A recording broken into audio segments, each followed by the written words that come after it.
This is Ian from In 30 Minutes Guides. I'm going to show Mac users the easiest way to set up your printer for double-sided printing using Mac Preview.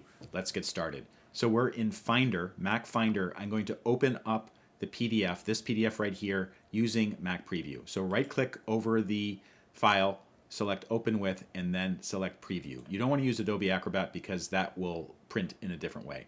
So you can see that this PDF has 2 pages, yet when I print it, it prints out 2 separate pieces of paper. I just wanted to do double-sided printing, and my printer has the ability to do that. Not all printers do have that ability, but mine does.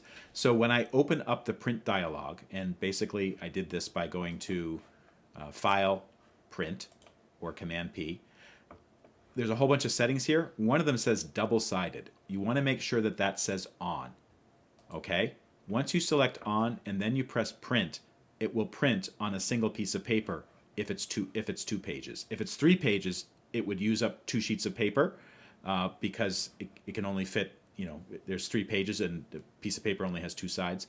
But you can see that you can save a lot of paper, especially for big documents. If you need to print double-sided, this is the way to do it. If this video helped, please take a moment to like it and follow me, and I'll see you next time.